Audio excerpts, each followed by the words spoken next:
Hello and welcome to today's podcast. I'm super excited because I get to talk about a book. And there is nothing I like better than talking about books.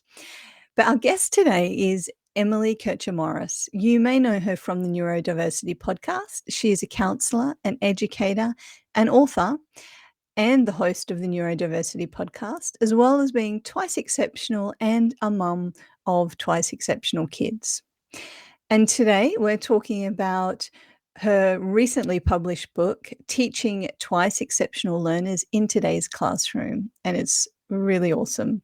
So we have a chat about the book, but we also dive into perfectionism, which I know is a huge issue for parents of gifted kids. And it's also an issue for their children, but definitely an issue rife in the gifted community. Totally asking for a friend. But as a reformed perfectionist, this is close to home.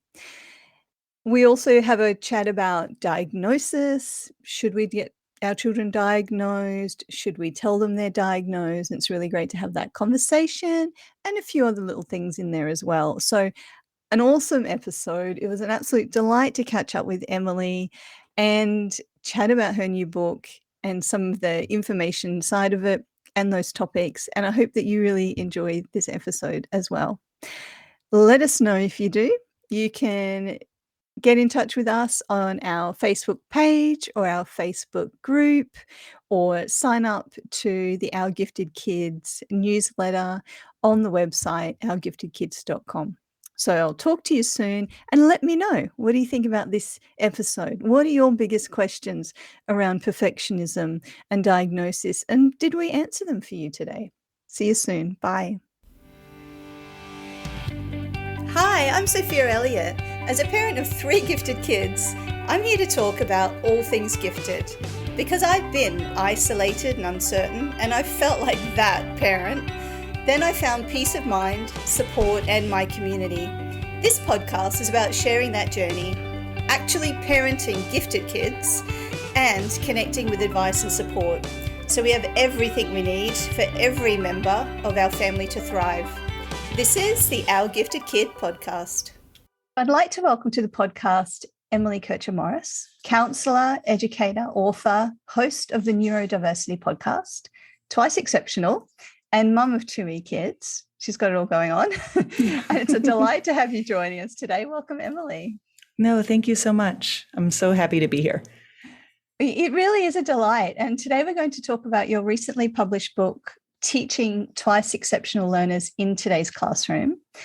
And thank you for sending me a preview copy. This may have been an awkward conversation if it wasn't so incredibly fabulous. And I can genuinely say double thank you for writing a truly awesome book and coming to talk to us about it. I think firstly, I wanted to get out of the way all the things I loved about the book. Firstly, and probably this is going to sound kind of obvious, but I love that it's up to date on everything. It feels like the latest research and information on all of this sort of teaching twice exceptional kids. And I say that because when you go looking for resources, so many of them feel a bit out of date or were written 10, 20, 30 years ago. So it's really lovely to have a very current, modern kind of take on everything and talking about where we're at and what we know as of now, because it has moved a lot in the last even 5, 10, 15 years, hasn't it? Yeah. I think also, and there are some excellent resources out there, but a lot of the work that is out there is written by people who are academics, or they haven't been in the classroom or in the counseling office in years. And so, that was definitely something that I wanted to do. And even now there are things that I'm like already going, oh my gosh, I wish when do we do the next edition? I already want things to update. Yes.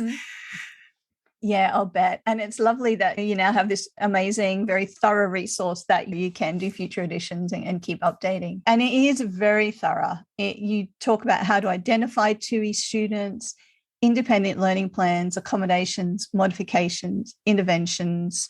I love that you include all sorts of checklists for recognizing different TUI learners. You've got worksheets and checklists for accommodation needs, screeners, all sorts of printable, practical things that teachers can use. That was obviously very deliberate, and I guess came from your teaching experience, making it easy for people.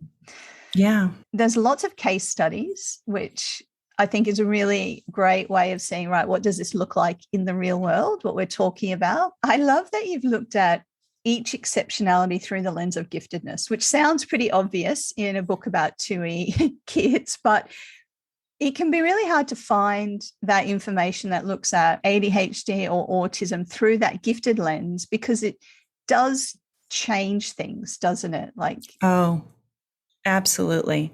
Absolutely. And so often kids are missed because we see only the gifts, or the flip side, we see only the struggles. But you have to look at it through that lens of giftedness, because it does influence greatly how those other identifications, other types of neurodivergence manifest.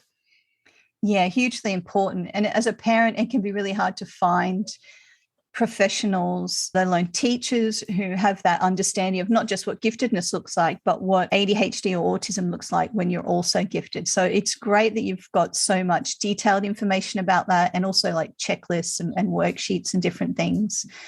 I also love that it's written from a very strengths-based point of view or approach, and a very neurodiversity affirming position. Can you talk a little bit about that? Yeah. So for so long, different types of neurodivergence have been, actually, let me rephrase that. Any type of differences related to development, whether we're talking about giftedness, ADHD, autism, dyslexia, whatever, have been pathologized for a really long time. And we often want to diagnose them, medicate them, fix them, without recognizing that there are strengths that come along with this. Just because a child or a person operates differently in the world than what perhaps a majority of other people do, doesn't mean that there's anything wrong with that. And I am a firm believer that when we, as a society, put kids in an environment where they feel like they are not able to be authentic, the gifted child who has to hide their ability, the ADHDer who is afraid to fidget because they're worried that's going to be perceived in a certain way, the autistic kid who is just frantically trying to fit in and make friendships, even though that's maybe something that doesn't come as naturally to them. And so they're trying to hide certain parts of themselves. That is just a really traumatic way for kids to go through life. And I really believe that we need to adjust our expectations and adjust the environments where we put kids in order to allow them to flourish. And so say, for example, you have a twice exceptional kid who's gifted and who is autistic, and they have a lot of sensory needs. And one of their sensory needs is to pace while they're thinking. This is a really common one. Or they do certain things maybe with their hands that kind of help them regulate their emotions. Just because that is different, why in the world would we try to keep them from doing that? Like, why can't we accommodate that and make the space in the classroom for a student to pace back and forth while they're working something out? Or let them know that, yeah, absolutely. If when you get excited and you're winning a game and you like to wave your hands back, do that. It's not a problem with them. It's a problem with the way we perceive it and we judge people. And so when I was writing this book and when I work with my clients and I'm working from a strengths-based approach, I feel like there might be areas that we need to work on. Maybe we need to work on emotional regulation. Maybe we need to work on social communication, executive functioning skills, like whatever that is, that's fine. But let's also not deny the fact that when we harness those abilities and use those as the jumping off point to support those, first of all, we'll be much better off.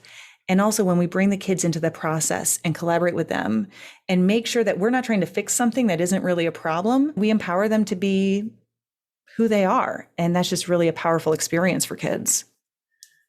And I think the real lesson there is it doesn't have to be that way. You know, we have the power to change, you know, the way that we approach these things for the benefit of everyone, and to give all kids that opportunity to acknowledge their strengths and let them thrive and build on those strengths, because neurodiversity brings an awful lot of strengths with it as well as the challenges. And I think you touch on both of those things really well throughout the book for teachers, and in a great deal of detail. There are chapters in the second part of the book that look at a bunch of different neurodiversities like ADHD, autism, anxiety, and a bunch of other things in great detail. And I think that's really helpful to see the challenges, but also the strengths and different ways of approaching that for children that are going to build them up rather than just make them feel broken.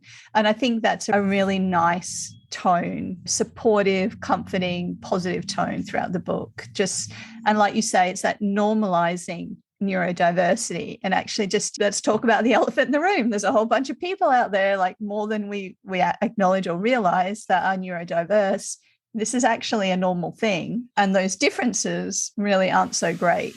It's just seeing them for what they are and making people feel welcome and comfortable in whoever they are. And I think it's a really lovely thing throughout the book, and definitely recommend it for teachers. And as a parent, I got an awful lot out of it, but you are doing a book for parents, which is out in January. So we will definitely have a chat about that one. I'm looking forward to seeing that one as well. I imagine it's going to be very thorough as well. So hold fire, parents. I mean, by all means, rush out and buy the teacher one. It is fabulous, but there's a parent one coming. So the way this book is structured, the first half of it is just a variety of strategies and topics that we need to think about and use to support 2E kids. So what are their social and emotional needs? How do we help them with goal setting and motivation and all of those things? And then the second part is each of those chapters, like you mentioned, has a different diagnosis that's specified and how that looks in a gifted child. The parenting book is a little bit different. So I don't go into as much the details for each diagnosis. I do a little bit, but not as thoroughly as I do in this book. But so I have different sections there. So like how to talk to your child about twice exceptionality, how to collaborate with the school. And then I break it down into basically a chapter, the 5 skills that I think all 2E kids need and how parents can help support those. So we talk about emotional regulation, executive functioning skills, self-advocacy, harnessing motivation, and then appropriate and positive communication skills. And so, and I just go into specifics about how parents can help support those skills, because I felt like those were things that were broad enough to apply to all twice exceptional kids. But it was hard to figure out, how do I frame this? Because you could have an entire book about gifted autistic kids. You could have it's like there's so much there. So trying to figure out how and where to narrow it down was difficult. So my point is, though, if there's somebody who is really interested in how those diagnoses look, especially in a school setting with giftedness, this is the one. And then the other one will focus a little bit differently on skills that parents can help support. Excellent. So it sounds like the 2 great resources, even like side by side. And as I said, I certainly got tons out of it as a parent, and I'm looking forward to getting my hard copy and earmarking pages and whatnot.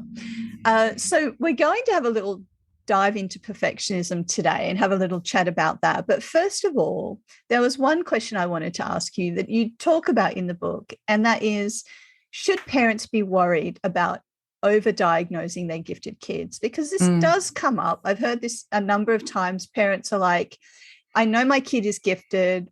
I know something else is going on. I'm worried about labels, and I'm just worried about all those different diagnoses. But what's your view on this? My thought is that a child can't self-advocate unless they know what's going on. First of all, there is often a lot of talk in the gifted world about misdiagnosis of gifted kids. And I think this is a concern, of course. We see a teacher who has a gifted child in their classroom who is bored and might be not really engaged. Somebody who is untrained and doesn't understand what giftedness really looks like might think that child is having difficulties with focus and attention. A parent who doesn't necessarily know, kind of similar things, like what those characteristics might look like, might misinterpret some of those things. However, research really doesn't bear out that gifted individuals are being overdiagnosed with any particular identification. And I think the reason that we have this idea that is happening is because people who are not necessarily, like I said, not necessarily as trained. So teachers who don't really know a lot about it might see it and go, oh, well, I think it's this. But ultimately, when people are going through a full evaluation, those numbers aren't coming up. We're not seeing that. I think more than anything, if you're having a concern, like look into it, and it might just be giftedness that needs some other supports, but it might be that your kid's twice exceptional. And having that language, destigmatizing that diagnosis, normalizing it, and just saying, listen, this is what it is. Some parents don't really worry too much about telling their child that they're gifted. Some do. I mean, I'm not, but I think in general, it's like, we don't really worry about having that conversation because societally that's okay. Like that's an acceptable label to have. But we're so worried about telling a child that their brain is wired in a way that is autistic or has some attention issues. And I think what we're really doing is we're sending the message that that's something to be ashamed of. And we're also creating a sense of helplessness because it's like it's out of their control. It's just this thing that they can't really understand. But when we just are very direct about it, this is how your brain works. These are the things that you're really good at. Yeah, you're an ADHD, or you are super creative and have all of this divergent thinking that is just so amazing. And that is a strength that you have. And that's also part of the reason why it's hard for you to focus, because your brain is always going in these different directions. It's not better than or less than, it's just different. Yeah, you're autistic. That means that you prefer to have really deep, meaningful relationships with people. And it's not important to you to have all the little small talk stuff. And that's okay. There's nothing wrong with that. But there might be situations where you have to deal with the small talk. How do we want to help you manage that? And if we want kids to self-advocate, if we want kids to be empowered, I think just taking a very matter-of-fact approach to it is important. And I think also, because giftedness so often masks these other disabilities, we often lose time to be proactive and provide supports for kids. So don't hesitate if you have concerns. I remember a family that I was talking with and a parent, and they came to me when their child was in 5th grade, and he was gifted, and it was like all of a sudden he was just really struggling. And I was able to, so I don't do like a full psychological evaluation. Like I do more of the counseling side of things, like the therapy side of things. But anyway, we talked, they went and got an evaluation. Their child was identified as gifted and autistic. They went back and they were talking to the teachers, and the teacher said, oh yeah, I knew, I could see that. And the parents were like, why didn't you ever say anything? But it was because the parents were worried about how it was going to be perceived. The teachers were worried about how the parents would perceive that information. But we lost so much time to support that kid when he was young because we didn't have the information.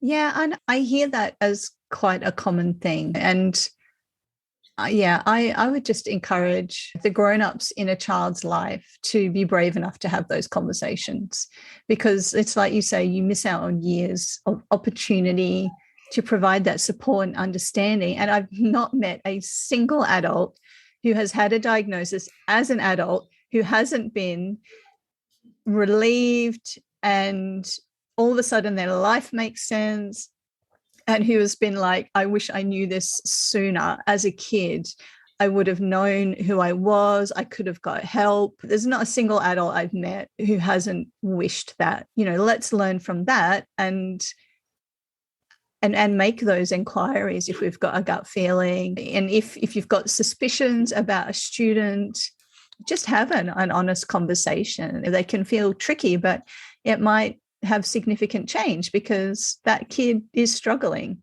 one way or another, not knowing that, not getting those supports. So I thought that was a really important sort of initial conversation. And I love that you have that conversation in the book for teachers and anyone reading the book to have a look at. Yeah. So you also talk about, and you've already mentioned sort of social and emotional well-being, and a part of that you go into quite a bit of detail around perfectionism. And so I thought it would be nice to have a little deep dive into that during the podcast, because it's another issue that comes up a lot with parents trying to figure out what is going on with their kid. So first of all, like, what is perfectionism?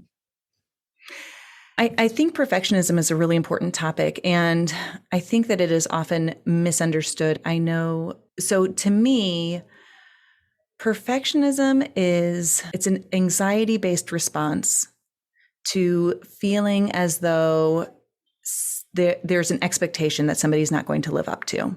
But that can look in like a lot of different things. I think sometimes parents are shocked when you might be talking about their child who is not only a mess like at home and has all of these things and is maybe also having difficulty getting their homework turned in, when you talk about the fact that it's some perfectionism that's maybe like feeding some of that. But it doesn't always look like somebody who is an overachiever or somebody who is constantly trying to get all straight A's. It can look like that.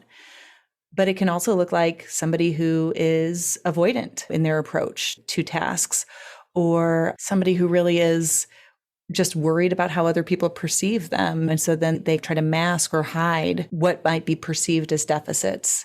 So yeah, I think it's a really important piece that a lot of times we see, especially in twice exceptional kids, because they often are so cognitively strong. Then they have these areas of deficits that don't live up to it. And so that's really a weird disconnect for them. And that can be really frustrating. Yeah, absolutely. And so I can totally imagine there's this sort of stereotype of perfectionism, a child who maybe looks neat, has a very neat room, achieves highly and really, works at that, possibly not in a healthy way, but it doesn't always have to look like that. It can be the kid with the messy room, the kid who's avoiding tasks, and they're avoiding them because if they can't do them perfectly, they don't want to do them, that kind of thing. In your book, which I thought was a real helpful way of looking at it, is you talk about perfectionism as being the denial of any vulnerability.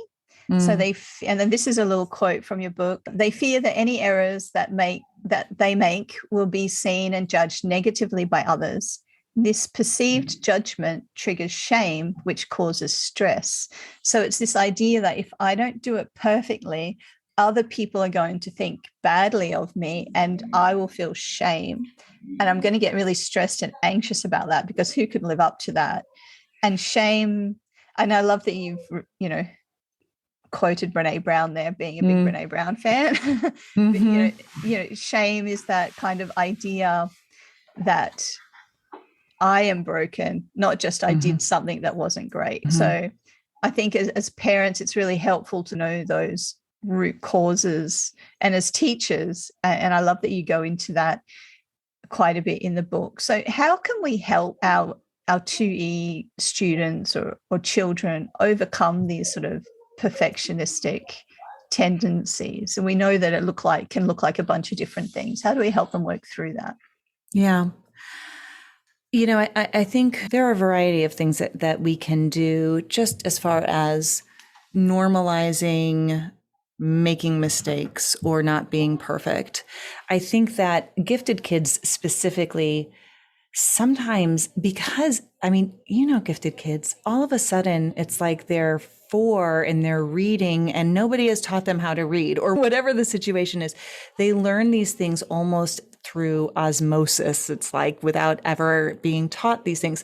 But because of that, in the academic setting, they internalize this message that learning is easy and that they're smart. And so then if things aren't easy, then they interpret that as meaning that they are no longer smart. And so we have to really undo a lot of that. We have to help kids understand that it is the process that is more important than the outcome. It's not about the grade as much as it is what you did and learned as you were going through. So I find sometimes gifted or twice exceptional kids, when you give them an assignment or a project that has a very open-ended answer, it's very ambiguous, they might panic and freeze. They would prefer something very straightforward, like a math problem. Give me a math problem that has a right or wrong answer. That way I know that it's correct. I'm not really taking any risks. We can help them identify some areas to take some risks, and we can help them, just really take some of those chances. I think also, being able to disclose our own imperfections. Sometimes kids have this idea that adults somehow have it all together. And oh, how true that isn't. Yes. And it's like, no, we're not perfect, and just normalizing that and talking to them about it, I think is really helpful. And then the other part of it is just really encouraging self-advocacy. How do you ask for help? Who do you ask for help from? There's nothing that should hold you back. And a lot of times the thing that is holding them back is that perfectionism, that belief that I should be able to do this on my own, and helping them just know where to turn and encouraging that self-advocacy is huge, as they go forward. That last bit really resonated with me, and it's something that I have worked on growing through over the years, is that idea that you have to do everything yourself. And it's like, because you can, usually, if you figure it out, you can figure it out. There's this expectation you've got to do it by yourself, but you don't have to. And there's a huge lesson there in just knowing, actually, you don't have to do it by yourself. You just because you could. There's so much to be gained from working with other people and learning from other people. And so there's a few really tangible things there, so that looking at the process over the end result and talking to our kids about the journey rather than, like you say, the grade at the end of the day, that reflection on making mistakes, modeling that as a parent. My daughter loves, frankly, anything with wheels, skateboards, got a bike for her birthday. She's just riding that down ramps now. And she got roller skates for Christmas. And I thought, I used to like roller skating as a kid, and I got a pair as well. We've been going to the roller skate rink fairly regular. And I, as a part of that, was like, I'm actually going to show my kids me learning something and practicing, because we talk a lot about practicing, because that's been one of our barriers as a family to work through. And learning to skate backwards, it's, I practiced that. I couldn't do it straight away. So that modeling thing, I think, is really important, because I don't think we take time out enough as parents to spend enough time doing our own thing, quite frankly, let alone learning something new. So yeah. And showing it to our kids as we're doing it, like talking about the process, just being really explicit with it. I think actually, that's such a good example of a way to really model that for kids. And I think the other thing sometimes that we forget as parents of very bright kids, we forget that sometimes we just really need to be explicit with things because they pick up on so many things so automatically. We forget that sometimes we just need to backtrack and like, okay, they're kids. We need to really outline specifically. Yeah, spell it out. And I think especially for twice exceptional kids who maybe don't know what they don't know, that's huge. I think sometimes we jump to conclusions with neurodivergent kids. It's like, why did you do X, Y, and Z? Because to us as common sense, it doesn't make sense. But to them, they really probably might not know. They really might need us to just step in and tell them, like, well, here's what was happening in that situation, and here's maybe what was maybe an expected way to respond.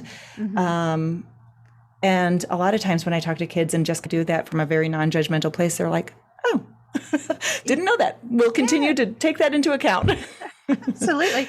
I think there's that thing around assumed knowledge. It's, go put your laundry away, or, go put your clothes away. It's kind of like, well, how do you put clothes away? What is the process of putting clothes away and breaking that down? And one of my kids in particular, I think executive functioning is a bit of a challenge. And so I'm trying to be conscious as a parent that when I'm asking them to do something, it's kind of like, and this is what that means. We make a pile, we put things in piles, we find where they go, and really talking through that.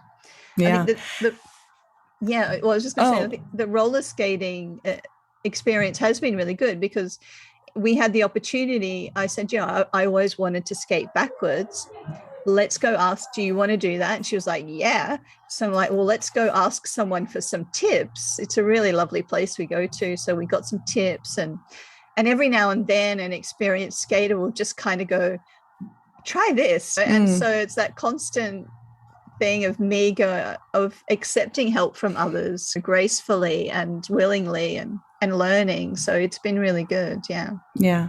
Well, and I think the other thing that's really good about doing it in that environment is that it's a low stakes and a fun experience rather than something that is academic or whatever the situation is. And so it makes it a lot easier to show that vulnerability for your child to because there's not this perceived expectation that they're already supposed to know how to do that. And I think for gifted kids, that's what they see in the classroom is like they have this, they feel like I should know how to do these things, even though I haven't never been taught how to do it. And so, but then being able to generalize that and make those connections back to the classroom is really powerful. Yeah, absolutely. And for us, it's given us something to refer back to. Because my son set some challenges around skateboarding, and now it provides us that opportunity to say, do you remember when you couldn't do that? And now you can. And what did you need to do to get from not being able to do it to doing it? And we can have those conversations. Which are really helpful. I talk in the book about goal vaulting. I don't know if you caught that part. It's a term that was coined, I believe, by Dr. Jim Webb, who's now passed away. But goal vaulting is something that bright kids often do, where they set a goal for themselves, and then as they approach that goal, they raise the bar. And so this also goes into that perfectionism piece, where they often feel like they're never accomplishing anything because every time they get close, they raise the stakes, and they forget all of those little itty bitty steps that it took them to get to that point. And so I think that, again, that kind of goes along with they learn things really automatically and naturally. And so they don't really notice those things, but we need to bring it to their attention. Yeah, absolutely. That's so interesting because probably not that long ago, for me personally, I realized when you actually reach a goal, the importance of stopping and celebrating, because then it completes that loop and cycle.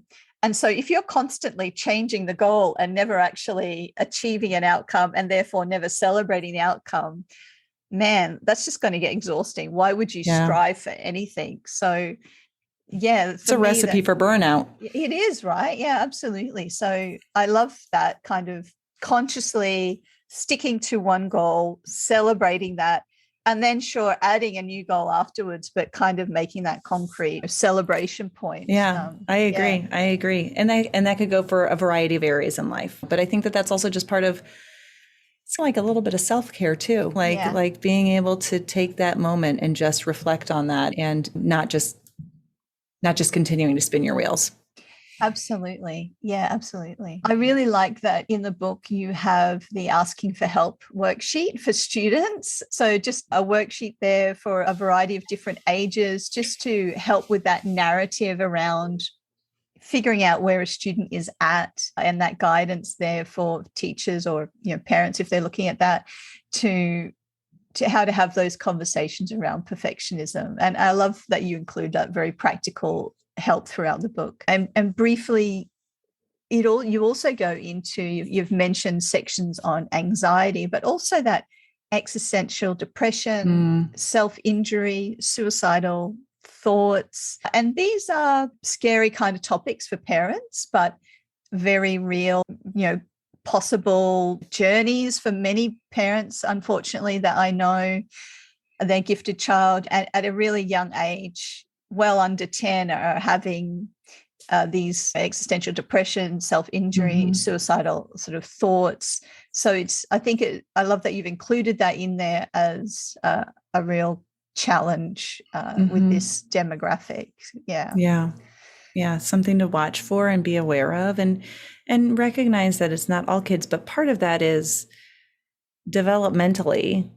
I mean, the easiest way to understand this is that gifted kids understand the concept of death at a much younger age. Like they understand the concrete nature of it, the universality of it. And so, but they don't have the life experience behind them to manage those emotions. And that can be really overwhelming. I mean, it's overwhelming as an adult to think about. Yeah. And so sometimes kids just aren't always quite sure where to go with all of that. And I think again, but normalizing the talking about it, not being afraid to address it head on is one of the best things that we can do to support them. Yeah, absolutely. And I think providing some, guidance there for teachers and parents about what might be behind. So like, for example, self-injury, all that suicidal thoughts, just you're providing some direction, of course, while also getting some concrete professional assistance, because, they can be very intense periods where you do need that sort of third-party help. Yeah, so you just cover some wonderful topics. It really is a wonderful resource. Congratulations on writing it. I think what a nice way to wrap up would be, there's a quote at the end of the book, which is, we need to start looking at individuals who have succeeded because of their difference instead of despite them. And I think that really sums up the tone that you've got throughout the book, which is lovely. And a big list of people who are neurodiverse that we might all recognize. Like, there's a lot of people out there. Yeah. And probably more that we don't know. I mean, I think they say, what is it? Something like 1 in 50-ish people are identified as autistic right now. And so, I mean, and maybe even more. I think there are a lot of people who go undiagnosed with a lot of types of neurodiversity. Yeah, absolutely. And I think it helps our kids to have that normalizing conversation and even recognize sort of celebrities and people out there doing wonderful things, not despite of it, but because of all those wonderful strengths that come along with it. Yeah, definitely. So thank you so much for chatting with us today. It's been really lovely to sit and talk to you and have a great conversation about perfectionism and everything people can find in your new book. Yeah, thank you so much for having me. It's been a great talk. Okay. If you enjoyed this episode and it inspired you in some way, I'd love to hear about your biggest takeaway in the comments. For more episodes, you can subscribe, and to help others find our podcast, please leave a review. You can find show notes and more resources at ourgiftedkids.com. And connect with us on Facebook and Instagram. See you in the same place next week.